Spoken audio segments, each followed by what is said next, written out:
Hypocrisy. Hey, what's up, guys? Welcome to Lost Planning the Interwebs. I am your host, Nick Ricada of Ricada Law, a small law firm in central Minnesota. How you guys doing? Oh my gosh.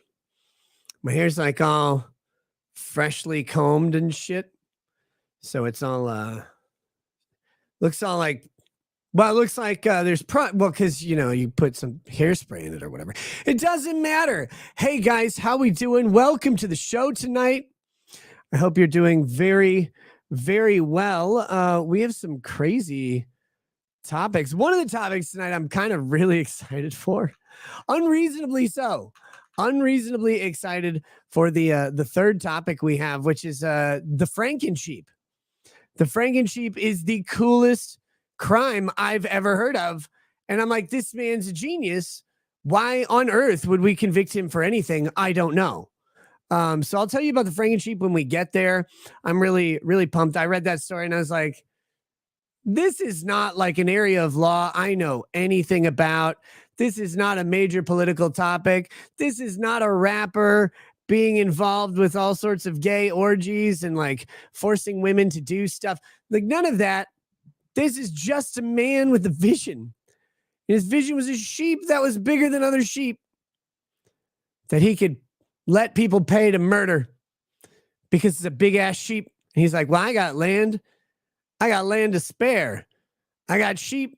I can make a bigger sheep and I'm going to let people kill them because that'd be cool. And I agree with him. That is cool. So I'm going to see that. And we've got that as I have it listed as the third topic. We'll see if we get to other stuff. We're going to open up with a classic topic that keeps hitting hard, which is Pornhub is pulling out allegedly of Texas, blocking access to Texas internet users over the new law regarding age verification. We've seen this pop up in some other states as well. So we'll be talking about that as we go because, hey, it's a question. Porn is very controversial.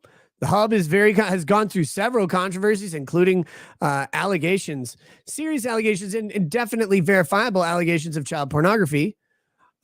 Because any site with upload capability is extremely at risk for child pornography to appear because people are horrible monsters, and they tend to just be like, oh, you know what?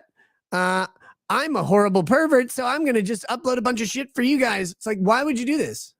Why is this your thing? But they do all the time on basically every upload server there is. So Pornhub is not absent any of that. And it has the additional context of being a pornography distribution site, which makes it a little bit more complicated because people may be going there to search for it. Also, people may be, or it may be harder to identify because in some cases it might blend in with the other content at first glance.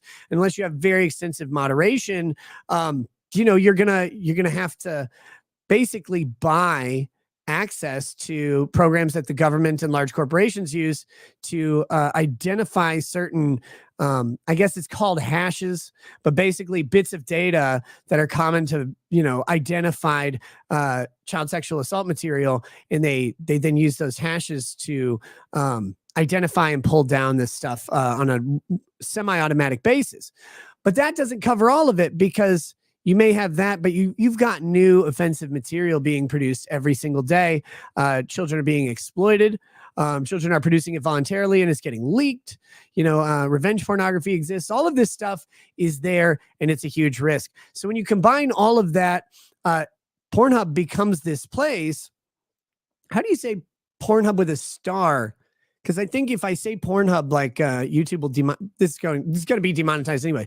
But you have this place where people are searching for sexual material, and other people are able to upload as independent, non-verified for a long time, non-verified users.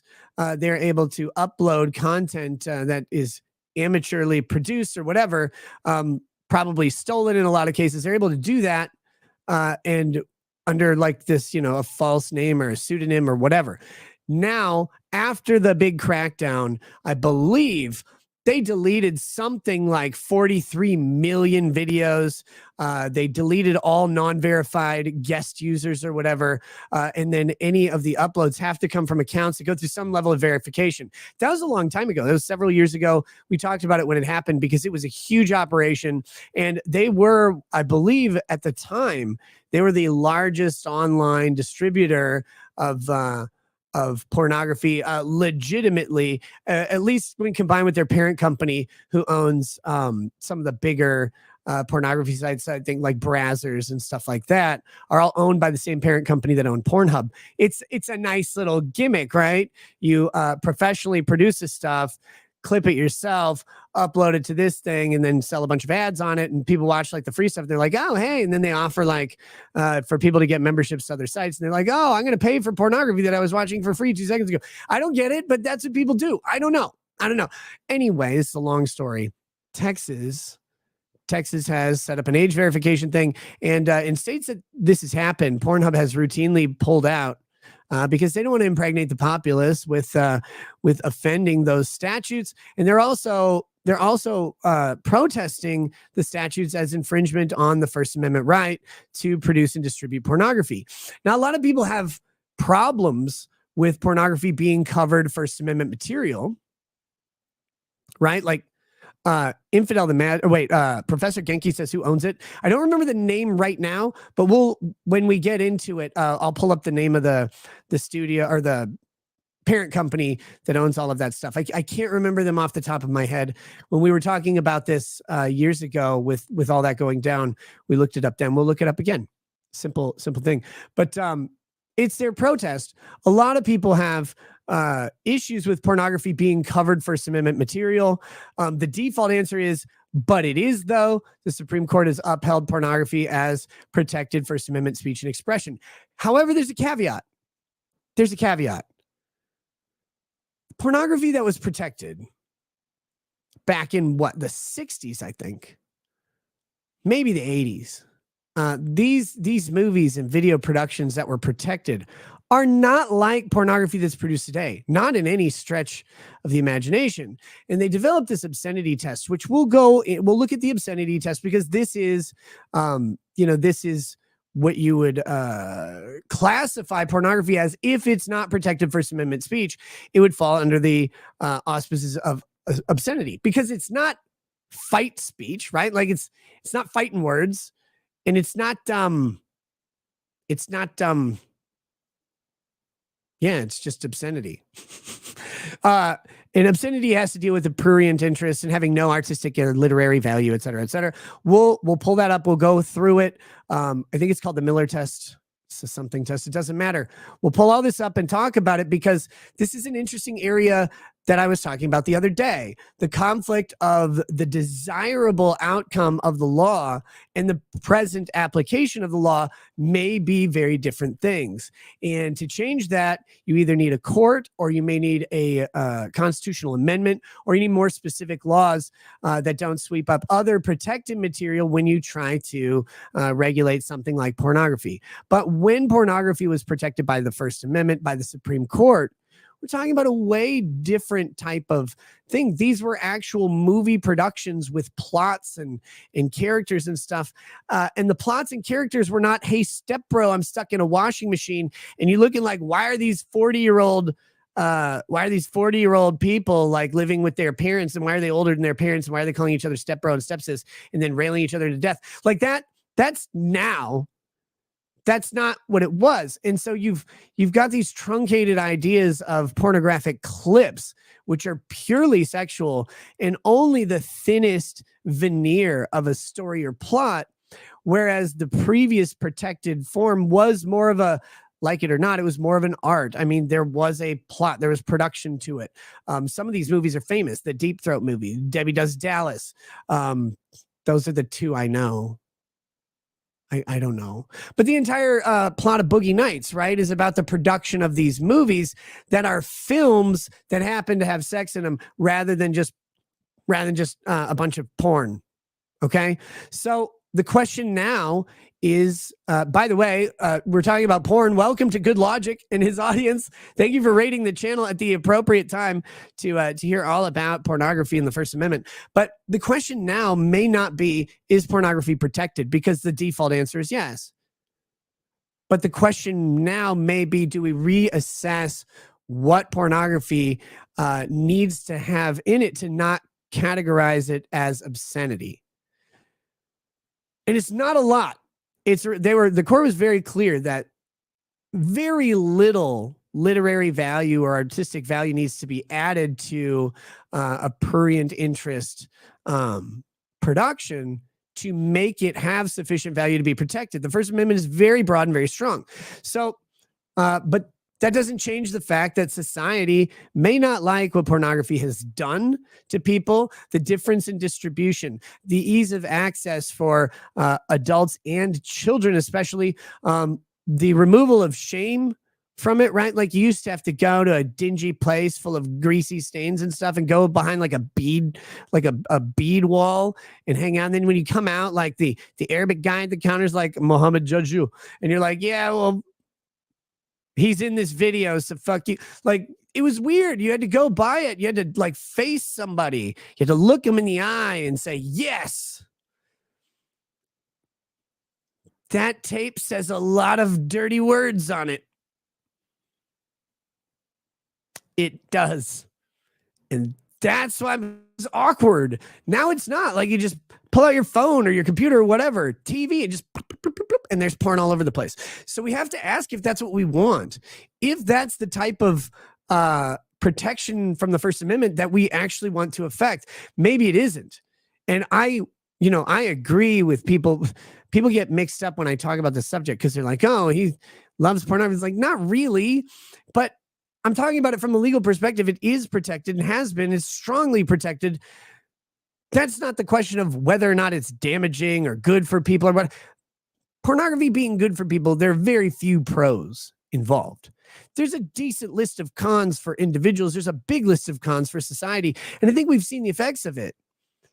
But that being said, just because something has a large list of cons and a small list of pros doesn't mean we automatically is still around. It sucks. It's terrible. When I look at Burger King, I think, man, I wish that wasn't protected by the First Amendment. I hate it, but it's there. Just because I don't like it doesn't mean it needs to go.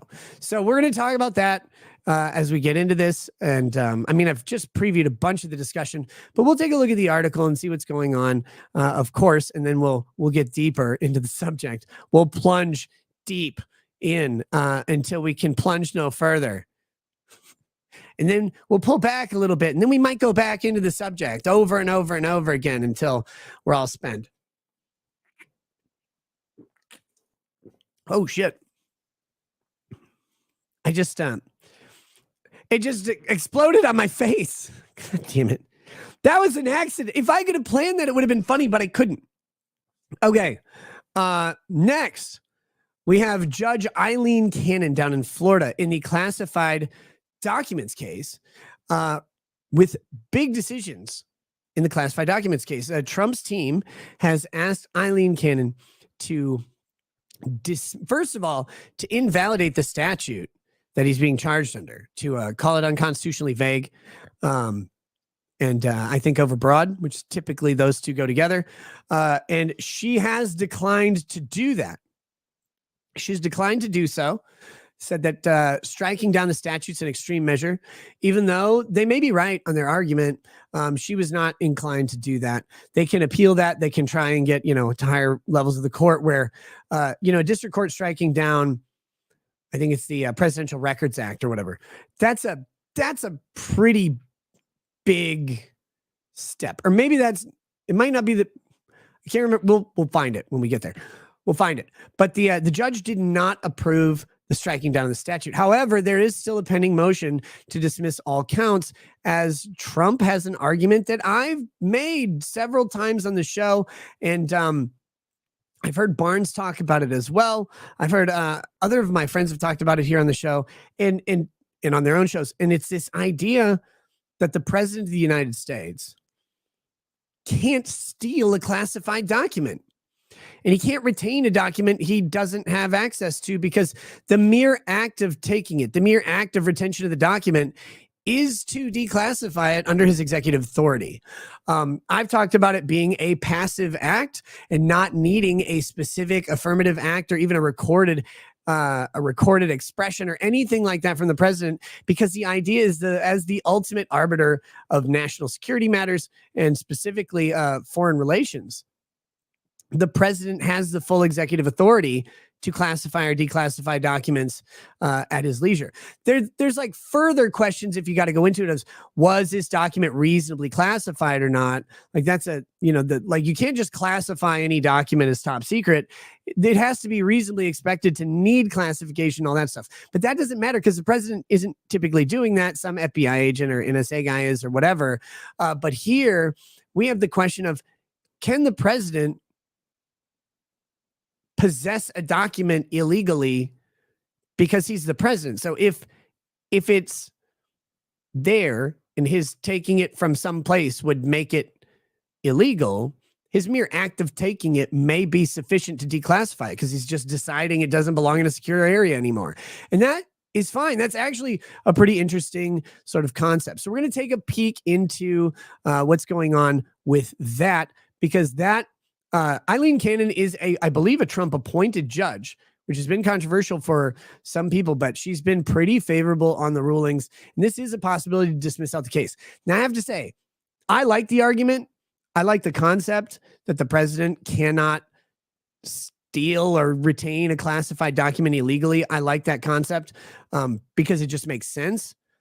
But I highly doubt a district court is going to just do that. Like that's a sweeping dismissal.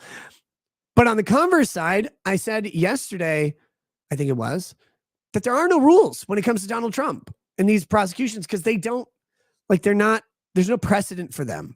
And they're going beyond the intended scope of laws, because when they made the law about like retaining these classified documents, they typically weren't thinking a president would do it. It'd be like someone who gets top secret access temporarily.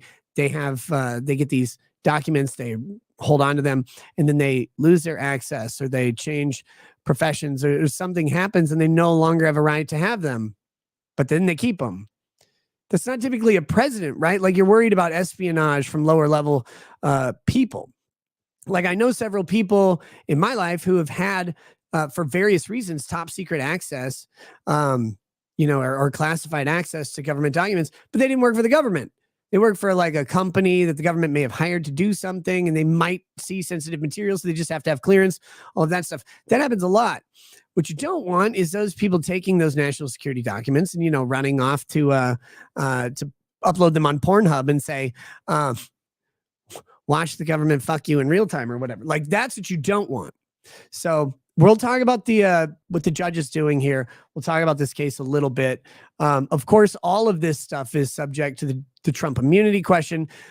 These would not quite be official acts as president. I mean, the taking of the documents would, but the retention of the documents after taking them, the refusal to give them back up, and all of that stuff, that could be potential criminal action. But if the underlying question is whether or not a president can illegally retain classified documents, then the question of whether he withheld them illegally is answered immediately. He can't withhold them illegally. He can only withhold them legally because they aren't classified anymore. But we'll get into it as we go a little bit more. And then finally, the base Montana man makes a Frankensheep. We're going to talk about that. I can't wait. There's also, I don't know if we're going to talk about this tonight, but Ethan Crumbley's dad. Ethan Crumbley was a Michigan school shooter, and his mom was convicted of manslaughter a couple days back. I believe his dad was convicted of manslaughter today. I don't believe those convictions should stand. Personally, I don't think they're legitimate. I know people are mad that someone shot kids, but I am not of the opinion that we can criminally prosecute people for manslaughter for someone else murdering people and them not acting in the way we would want them to, unless they somehow participated in the criminal act. And I don't think it's sufficient. I'm very curious as to whether those convictions will stand.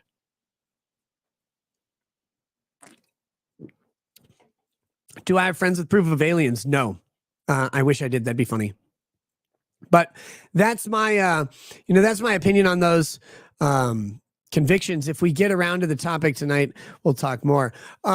Further, one of my friends who's been on the show before, a guy named Matt Wilson, he's the guy who successfully sued Karen Yax.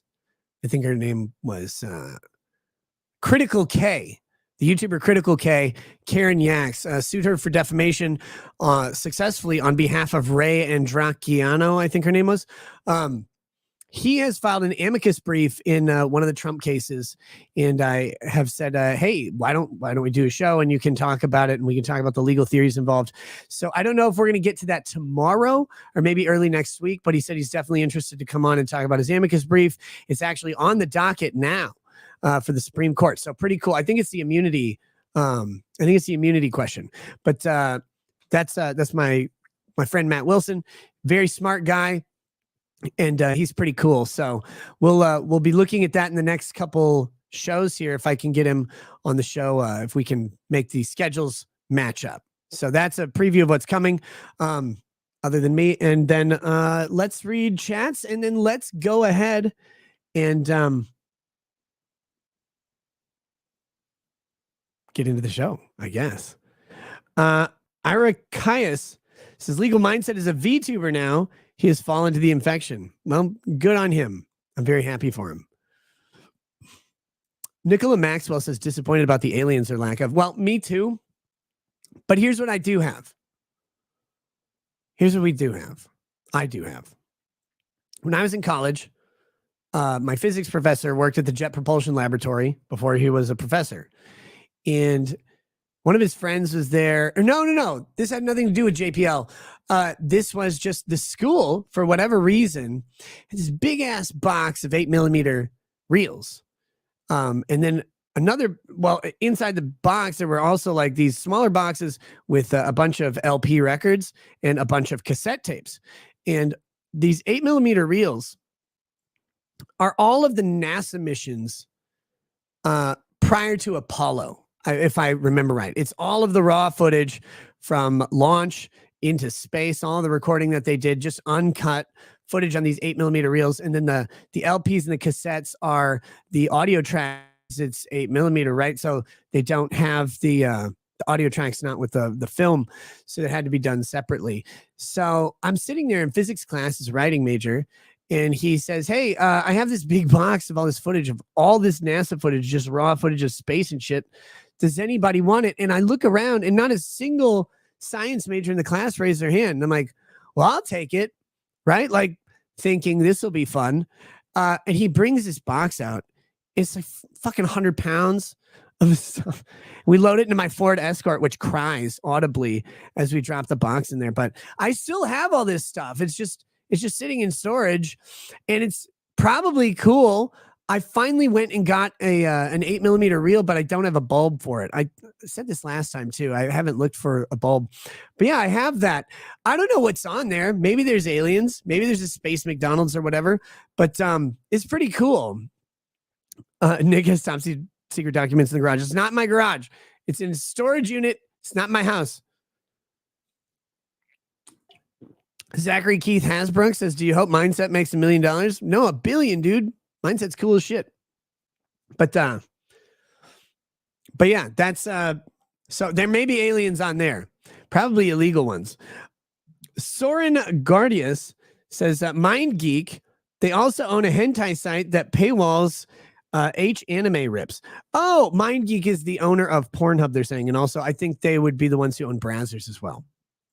So there you go. Thank you for the update there. Kyoto says Coomer Corp is just mad they built a business breaking IP laws, underage porn actors, and regs on commercial distribution of porn to minors when government was ignoring them, but not Pornhub.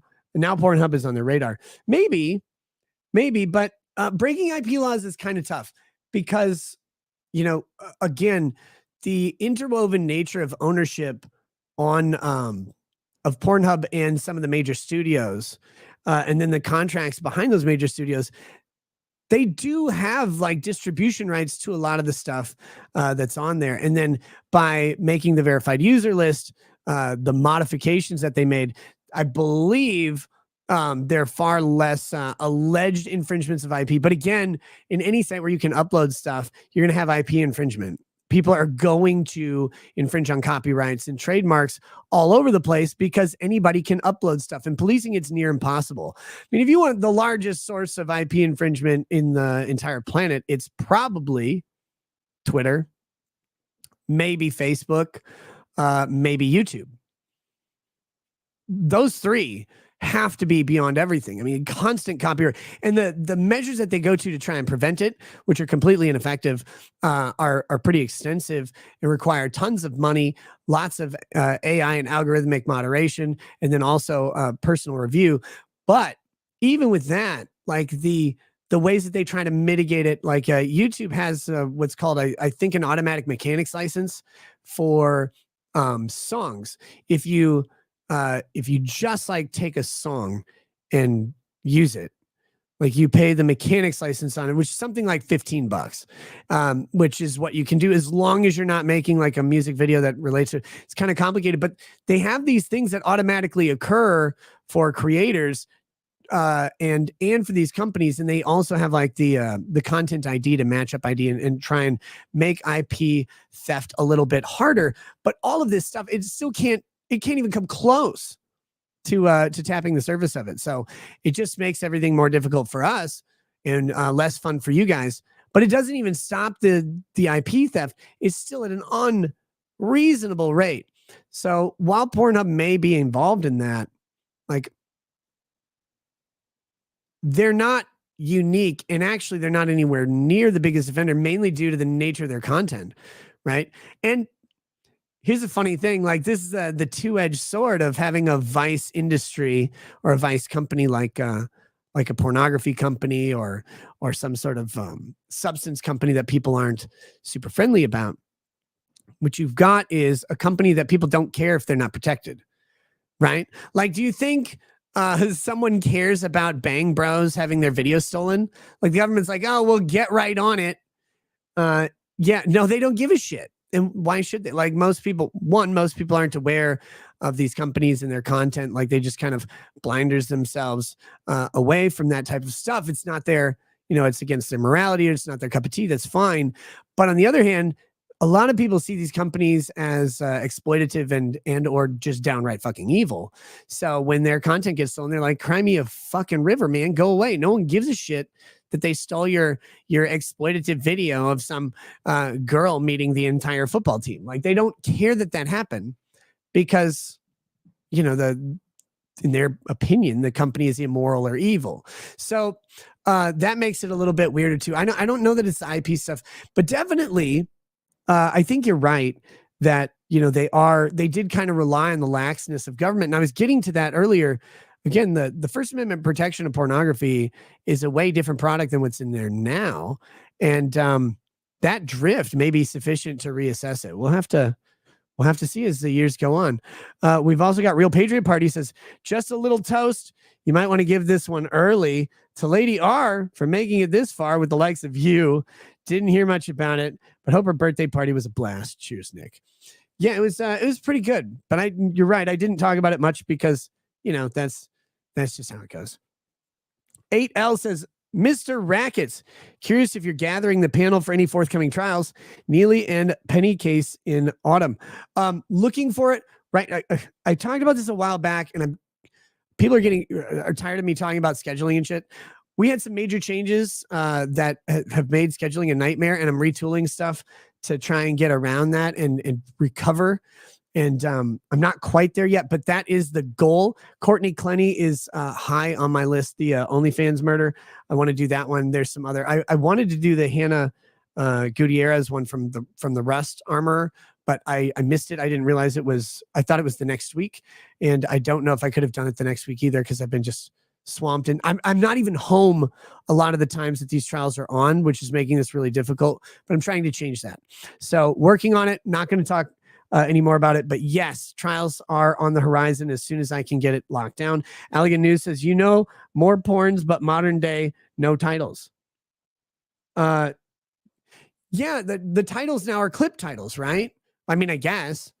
Maybe they still sell movies. I don't know. But they're clip titles. And actually that's part of the question. Are the clip titles a sufficient literary element because they set like a plot and characters, even though like what happens is just people start ripping clothes off or whatever. Sherry Lawlessness immunity case. What is considered an official act needs to be determined, right? Sort of. We'll talk about it a little bit. Will SCOTUS answer that question, or only if immunity exists or not? SCOTUS will answer the question of if immunity exists or not, and to what extent. So the civil immunity enjoyed by presidents, civil immunity extends to everything a president does that is within the outer perimeter of official acts. So like the most broad official act that you can have. So something might be both an official act and also like not. They will default to it being an official act, and that otherwise the immunity becomes useless, because if you're quibbling over every single act and you're having to litigate whether the act is official or not on everything that you do, then what you end up with is ineffective immunity. So the idea though is to give the broadest scope possible unless an act is overtly non-official. Overtly non-official acts, you can think of Richard Nixon surreptitiously recording in the Oval Office, which had no official purpose as president. It just existed for the idea. It just existed with the idea that whatchamacallit, that he would utilize those to secure the election. But it wasn't like he was going to take those tapes of himself allegedly soliciting illegal activity to interfere with the election. It's not like he was going to take those tapes and then broadcast them to the public. Like that was him engaged in a criminal enterprise. So allegedly, again, because he was never actually convicted of it. With that, that was obviously not an official act of president. But with Trump, for example, the January 6th incitement speech, is that an official act? They've called it a campaign speech. However, it is the president addressing the public about a matter of public importance and public interest. And so therefore, even though it may cross the stream, so to speak, of being for the president's personal gain if he wants to win re-election, and also an official act of the president, they would default to that official act. That's how that would lay out. But they will determine how far it goes as well. As if he has immunity in the first place, and then how far that immunity extends to different acts. And I just completely skipped this. I read it, but I need to readdress it here because I forgot to do the toast from Real Patriots Party. Sorry, I'm not drinking tonight, but I have a little. I mean, we'll have a little for the toast. That are there. Oh, and the 1/8 of a milliliter for the bottle lick. But here we go. Real Patriots Party says, just a little toast. You might want to give this one early to Lady R for making it this far with the likes of you. Didn't hear much about it. Hope her birthday party was a blast. Cheers, Nick. To Lady R, the inimitable, the unstoppable. Cheers to her and her happy birthday. She's old now, but she's still cute, so it's okay. Cheers to her. All right, next, Allegan News says, how do you steal documents you already, Sean, I think you mean own, you already recorded its content in your mind. Oh, you've already seen. You already recorded its content in your mind. Eyes are cameras. Mind is a hard drive. Well, only if you're Lord Nikon, dude. Most people don't have eidetic memory. Maybe you do. I don't. Bob Piffle, I just wrote a fantastic poem about Don Lemon. I didn't use a single curse word yet. I was unable to send. This is bullshit of the highest degree. Fuck it. Cheers. Looking forward to the show. Shot. Well, I won't do a shot, but again, I'm only doing toast drinks for tonight. It's that's how it goes. Bad Dragonite says, cue the clip from The Office. It's called hentai and it's art. I love Stanley. Guy's great. Avy to the 7th power. What's up, Avy? The Pope is revived. Happy you're feeling better, brother. Brother knows. Thanks, Avy. I am. I'm feeling much better. I'm on the upswing from this damn sickness, which has been kicking my ass even after the Even after the the fever and shit broke, I was still coughing a lot. I still cough a little bit. Jonathan Smith says, make corporations public again. They can't go to jail. They can't be drafted. They can't die, and they require government approval to exist. Corporate personhood has its uses. I think it gets overblown in its damage and detriment, but I don't really want to give government more power over corporations. I'm not sure where the desire to do that ever was. That's not in my list of wants. But you know what? To each their own. Maybe it's the right thing. Wig Dipper says, you're going to let the Eastern Esquire be the first to debut as a VTuber. Don't you already have a model from Baka? Yes, I do, but I don't want to be a VTuber ever. Why would I want to be a VTuber? Just a second, guys. Hold on. Be right back.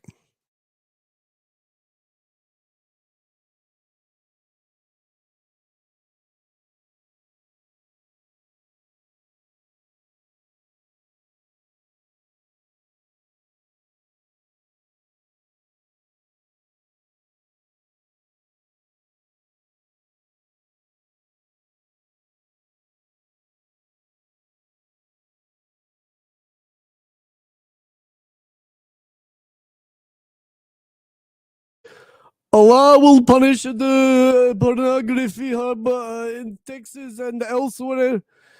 We do not believe Allah. Hey, what's up, guys? Back. Sorry about that. And then finally, Alia News says election was finished before January 6th. So how is it an election speech? That's a good one. That's a good question. They've actually said all of Donald Trump's post-election questions and challenges to the outcome were part of the campaign speech, that he was using it to campaign and continue his campaign, that he believed he could change the outcome. So therefore it was a campaign speech. I don't find this logic convincing, but that's what they said it was. Also, I guess the idea was that he would be potentially building for the next presidential election on it, which he definitely did, but I don't think that's what qualifies personally. And then finally, got one more. Mad Amos says, can we raise a glass for my father-in-law, Ralph, who passed away today at the age of 94? Oh, damn. Yeah, he had been in pain for quite some time. We got to talk with and see all of his kids and most of the grandkids, etc., over the past few months.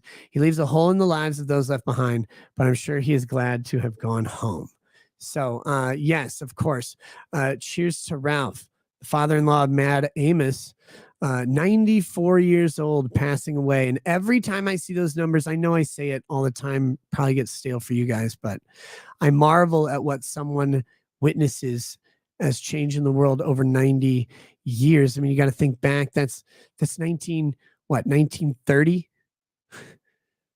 That's a long fucking time ago.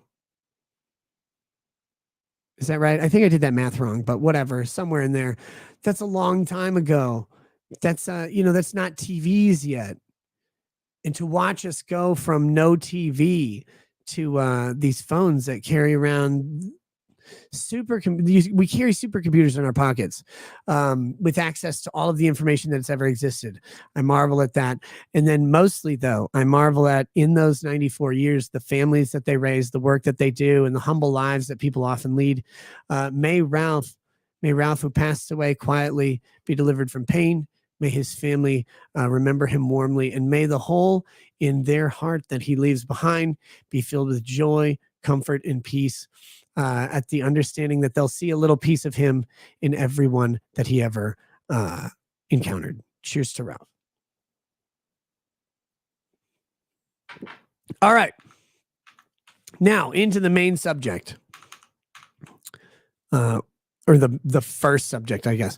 Oh shit, I gotta find out where I have that. I don't have it in the normal spot, because why would I do that? That'd be that would make sense. That makes sense. So here we go. So my dad sent me this. My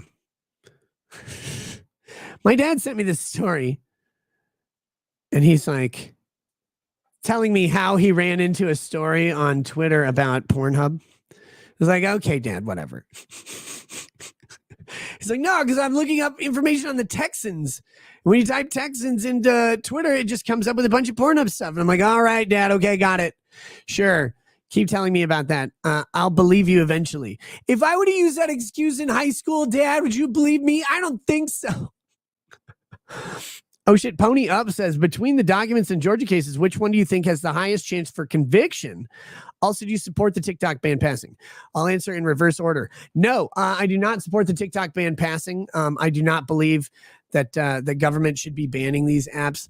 Look, I think maybe issuing warnings about potential spyware or whatever, but I'm far less concerned, as I said yesterday, I'm far less concerned about the Chinese government getting access to my information or whatever than I am about my own government getting access to my information, because my own government can prosecute me falsely. The Chinese government can't really do much of anything unless I'm in China, and I don't go there. So I'm much more worried about what the U.S. government does to Facebook, Twitter, Instagram, all of these different things. Oh, by the way, two things. I'm not going to talk too much about the TikTok ban tonight again, but I did want to point out two things that are out there. Well, I'd mentioned that I think a big part of it is they want access to control.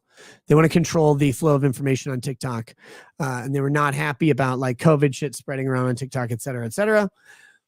And then two, conveniently, the former Treasury Secretary, Steve Mnuchin or whatever, he's putting together a group of people to purchase TikTok.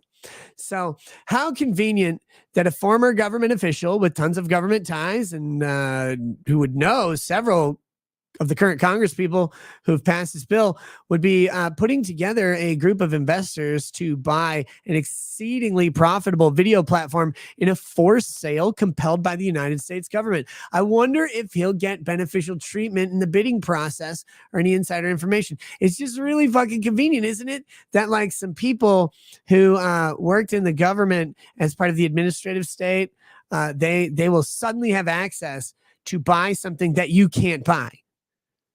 You can't buy.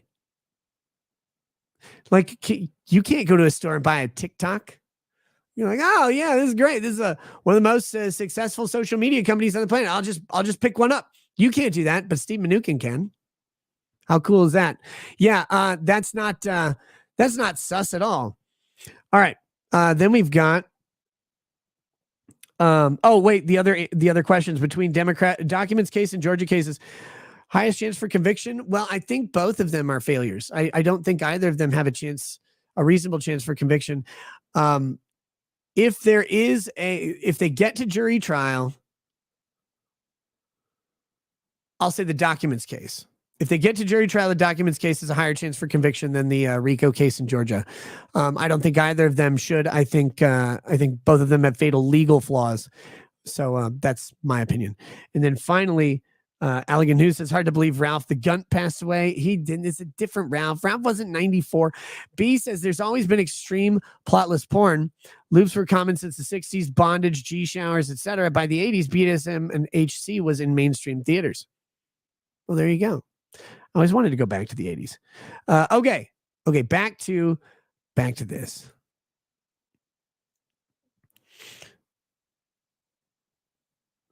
Let's see. Pornhub cuts off access to site in Texas over age verification law. This is what we were talking about earlier. This is brand new story, but with echoes of stories that have been happening for the past year or two. People living in Texas can no longer log into and watch videos on Pornhub because the popular adult entertainment website cut off access to the state over an objection to its age verification law. In a lengthy message posted on Thursday, the site explained its decision to completely disable access to Texas and slammed the law in question as ineffective, haphazard, and dangerous. Get dangerous. Pony Up says RIP to Akira Toriyama. Yes, notable pornographer Akira Toriyama. RIP to him. Just kidding. That was the creator of Dragon Ball Z. Well, Dragon Ball and Dragon Ball Z. House Bill 1181, which went into effect on September 1st of last year, requires age verification measures to protect minors from being exposed to obscene materials. Now, Pornhub has an argument where they say it doesn't work. And we just got to say this. Like, look, just because a legal measure isn't super effective doesn't mean it isn't able to be done, right? Like, they're not really good at stopping murders by saying don't murder people. They're kind of good at punishing people for murdering people, but they're not really good at not having people get murdered. In the same way, you're sure it's not really effective, but it doesn't mean you can't try. But that said, they're right. Right? Like, I don't even know what is the age verification process of porn. I have no idea what it is, but yeah, well, I guess that would be in Texas, right? So I don't know what it would have been. Did they have to like put in a credit card or something? Like, I remember back when I was younger, you just had to either click yes, like, are you 18? You're like, yeah, of course I am. How do you know? Fuck you. And then some of the places would actually, they would have you, like, they would want you to put in a credit card number, and they say they wouldn't charge you, or they charge you $1 or something like that. And like, everybody just was like, well, fuck that. I'll just go to the place that says click yes. So I don't know what they do now. Like, I don't know how much effort goes into this, but those weren't effective then back in the 90s. Like, you just clicked on the button that said yes. If you click no, it was always funny. They like reroute you to Disney or something. That was like the gag. But like, they didn't verify shit. It's like, are you over 18? Yeah, I am, of course, obviously. Why would I be in this pornographic website if I wasn't? That'd be stupid. But they're not effective. And even this ban from Pornhub isn't effective. Like, Texas users can obviously just get a VPN and pick any other state in the country and VPN their way into Pornhub. But that's not the point ultimately, because a lot of people don't know how to use VPNs, or they won't. And so they, I guess the Texas users just won't do this, but who knows? But again, Pornhub does have, I don't know what makes it haphazard and dangerous, but they do have a point on ineffective, right? Like, they do. Trying to verify the age of someone you'll never see. You can't even verify, like, if you just get a photo, like if you get a photo of an ID and just say, oh, that's me or whatever, like, how do they know? They don't know. They're not checking you. Like, they're not sending someone to come out and be like, let me do a blood test or see your birth certificate. They're just asking for some sort of verification. A lot of times it's just you saying you are, and that gives them liability coverage. Other times it's, it'd be some sort of more in-depth thing, but it's more cumbersome for users, and the websites don't want to do it, right? Because if they acquiesce to this, if they say, yes, we'll implement these measures to the detriment of our business and to the annoyance of our customers, like, they'll lose to a competitor who won't. And that's a problem for them. This is a click-based business, just like any social media or internet media company at all. The convenience of the click is king. Distribution, SEO, SEO marketing, the readiness of a user to click a thing and quickly deliver an ad before they click away is the goal of all of these companies.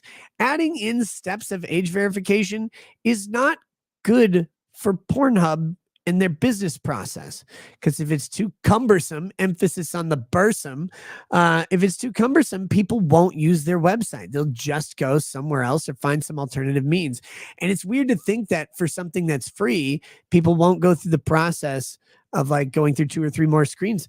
But look, they need to jerk off now. They don't have time to wait for this shit.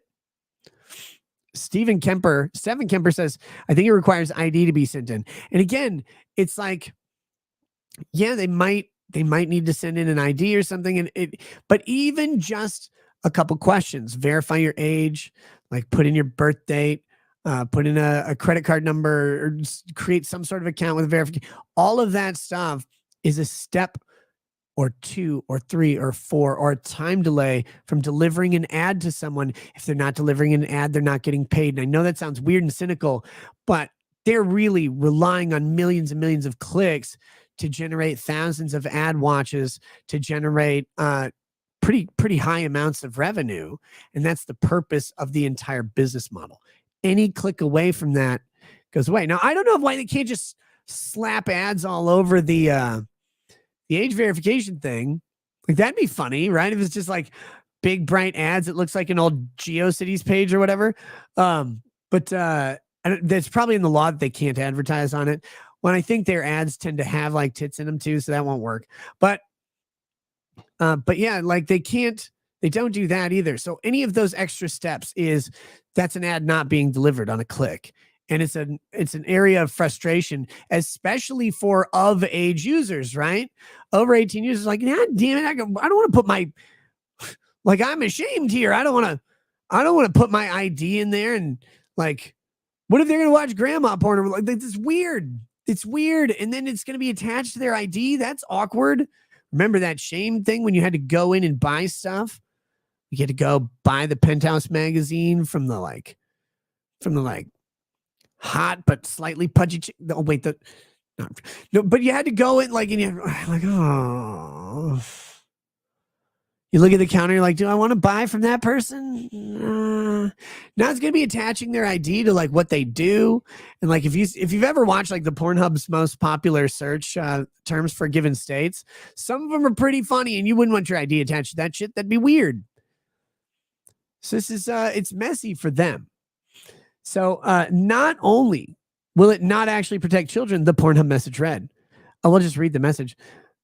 I'm not gonna read their stupid quote. Let's just read the whole damn thing. Dear user, as you may know, your elected officials in Texas are requiring us to verify your age before us allowing you to access our website.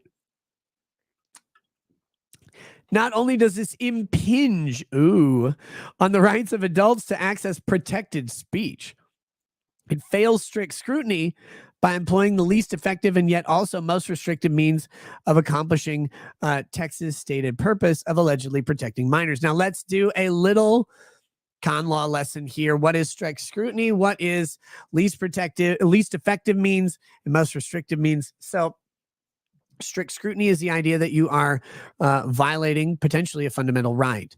And so if you're implicating, we'll say, a fundamental right, for the government's law to survive, they have to pass what's called strict scrutiny. So first, the goal of the law has to be a compelling government interest, not just legitimate government interest, not just a rational government interest. It has to be compelling. In this case, the protection of minors from obscene materials is generally considered a compelling government interest. That's when the government's like, yep, we actually have an interest in preventing minors from accessing obscene materials. Don't ask me why that's a compelling interest of the government. Like, I'm a libertarian, so it's not a great question to ask, but it is a compelling interest of government. I'm not sure why it's compelling. I'm not sure why it's even legitimate, frankly, but we have decided that we want the government to stop the distribution of obscene material to minors. Like, we've decided that over and over again, that is a value. So it is a compelling interest of government. All right. Then you have to use what's called the least restrictive means test. Now, which means that the means or the measure taken are the least restrictive way to eliminate the unlawful activity or the undesired activity, accomplish the compelling interest, we'll say, without sweeping up other protected activity. Now, in this case, they're saying that, this is not the least restrictive means, it's actually the least effective means and the most restrictive means, because anyone who's over 18 who has a barrier to the exercise, the consumption of free speech, any restriction on that, any extra click, any age verification, any putting on a list or writing down or sending in a picture of your ID, that's actually pretty infringing on your right, even though it doesn't seem like it, right? But where else do you have to give your ID to speak? Like, if you go to the library to rent like a book, well, yeah, you do have to get a library card, so I guess. But if you like go outside and just like, hey, my name is Mason or whatever, like, you start talking, you don't have to present an ID. You don't have to send that in. You don't have to go on a list. Here you do. Most First Amendment rights don't have a list requirement, and so that is infringing. But that's what the strict scrutiny is there. I hope that helps. Try to learn things on occasion. While safety and compliance are at the forefront of our mission, ad sales on butt videos. Providing identification every time you want to visit an adult platform is not an effective solution for protecting users online. Wait, so you had to put in your ID every time you go there? Oh, that's terrible. And in fact, will put minors and your privacy at risk. Okay, well, I'm curious. How would it put minors? Your privacy, definitely. How would it put minors at risk? Attempting to mandate age verification without any means to enforce at scale gives platforms a choice to comply or not, correct? Leaving thousands of platforms open and accessible. As we've seen in other states, such bills have failed to protect minors by driving users from those few websites which comply. And this is where their argument makes a lot of sense, actually. To the thousands of websites with far fewer safety measures in place which do not comply. Very few sites are able to compare to the robust trust and safety measures we currently have in place to protect minors and user privacy. Any legislation must be enforced against all platforms offering adult content. So here is where Pornhub is making their point and their stand. They're saying, all right, we're the big boys, right? Which is why they got the girl. We're the big boys. And so we will comply because we have the resources to do so. We're the ones who've employed all of this technology to try and keep the pornography that they're distributing safe. If they start going to these sketchy websites, they're going to see really bad stuff, right? Like it'll be a kitten being squished or something, and then someone having sex next to it. That's what they're saying is that, hey, we're the ones who are going to comply. We're actually the safest sites out there. If you start getting to the shady ones, whatever. And their main argument is that there is no enforcement mechanism for these other websites. Like how Texas going to go after it? Texas can go after a company like Pornhub. It operates pretty notoriously and openly. What about these smaller websites owned by like little shell companies or individuals that are behind a bunch of anonymity? It's hard to enforce against them. Who are you going to find? Do they even have any assets? That's the other thing. Those places are definitely stealing stuff. They don't produce their own content. So this is their argument. Is it effective? Whoa, hey, what's up in the chat? Brandon Herrera, how you doing, my man? This is my favorite part of this has been the VPN search across Texas tonight. Guys, Brandon Herrera, a great dude, the AK guy, if you don't know him, he is running for Congress down in Tejas. Make sure if you are a Texan, I know you can't watch this show because it's on Pornhub right now, but if you are a Texan and you have any ability to help out his campaign in any way, well, I guess you don't have to be Texan. You can retweet his stuff. You can follow him. You can watch what he's talking about. He is stirring up some shit down in Texas. Again, a good dude, solid man who has some really good ideas and also loves your Second Amendment rights and his own, of course. Go check him out, support him, retweet his stuff, and let's start making some alternatives have headway out here. So we're not just electing the same old fucking idiots that we keep seeing over and over. Let's hit some of these chats here. Holy shit. Rob Price says, what do Pee Wee Herman and John Wilkes Booth have in common? They both shot someone in the back of the head in a theater. Damn. Yeah, Brandon, it has been too long. I'm gonna hit you up, brother. I've been like really pressed lately, so I haven't done a bunch of outreach, but we got to talk, man. Let's I'll remember to hit you up tomorrow, and we'll chat. Maybe we can do a show or something sometime, or I can like promote your campaign, or I don't know what do people even do anymore. Driver's seat says, here's to Fanny working at Rolo's chicken restaurant by late March 2024. Dude, I wouldn't want to go to the chicken restaurant if she worked there. She's incompetent at everything. Elegant News, Pornhub has the money to figure it out, but they shouldn't have to. Again, like just because a place can afford to do something doesn't mean that burden should automatically be placed upon them. Like just because you can afford something doesn't mean you should pay more for it, right? Elegant News says the liquor store would love not having to check ID to save time and sell more. Why does Pornhub get a pass? The question is not why does Pornhub get a pass? My question is, why does the liquor store have to check IDs? Maybe that's the question we should be asking, right? Well, we don't want minors to consume alcohol. Why do you care? Well, because, I mean, Well, you got to be 21. Why? Why not 15? Why not 14? Why not 12? I don't know what the answer is. Like, because we decided it's because government decided and imposed it through withholding Department of Transportation funds for states. But that one, that's how that went. Magnum Norse says Ricada is like a crooked lawyer. You need him, but he needs. Okay. Bad Dragonite says just recently started the Ender books. Got to the one where Space Priest goes to the incel planet to investigate murder. Any favorite book in the series? I like all of the Shadow series, actually. That's my personal. I love all the Bean books. Allegan News says I have fundamental right to porn, but not liquor. One requires ID check, the other does not. Yeah, that is. It's funny that you.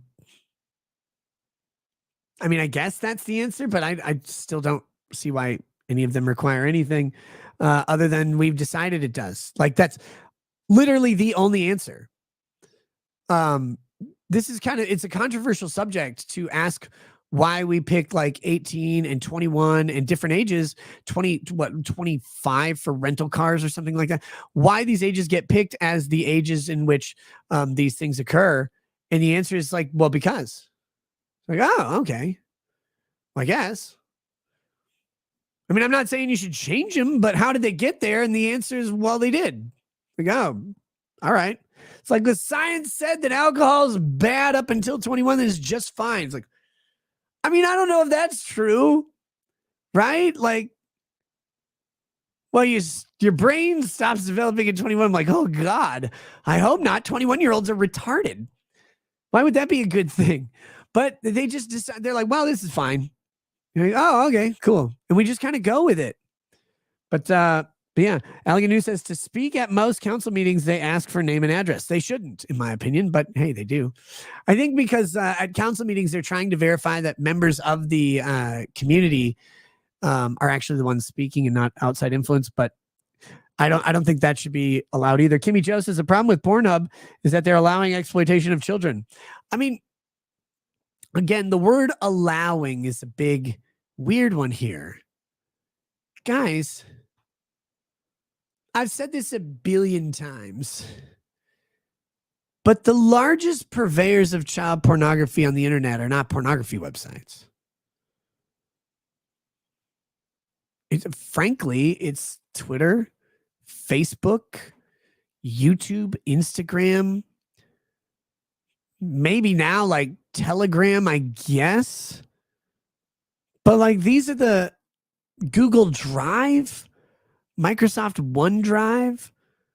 Like these are the places that are actually trading massive amounts, petabytes of child pornography a day. Pornhub's under the microscope, man. They're not the ones allowing it. Like the ones allowing it are the biggest tech company. The reach is so broad. That's why they're the ones who have the most. And people often forget that that these companies have this broad reach, which is going to create just more opportunity for it to happen. Pedo bites. Oh, come on. No, not funny. That was kind of funny. Kaufman 921 says, got paid today and enjoying 2 new bottles. One Lagavulin Distillers Edition. Great. And barrel proof Elijah Craig. You mean this one? Both are really fucking good. I agree. I like both of them. Cooking some steak for myself and my spoiled as all shit dog. Love this little fucker. Hope you and yours have a good weekend, Nick. Hey, thanks, man. You too, Kaufman. I hope you enjoy both those bottles and, of course, hanging out with your dog. Allegan News says, Hub our agreement. We are big, and if you restrict it, all of us, some will still sell our shit in violation of the law. Yeah, but the question is, should they be restricted at all? And that is not answered effectively, in my opinion, but that's just me. Again, I don't want kids looking up a bunch of porn, but I also don't know that the government regulating it is going to be effective in the slightest. Me04120 says, I got a rental car through my insurance before the age of 25 due to someone jacking my car from my apartment slot overnight. Well, if they were jacking your car, they must have been watching Pornhub too. Thanks, Twin Cities. Well, that's very nice of the Twin Cities to do that.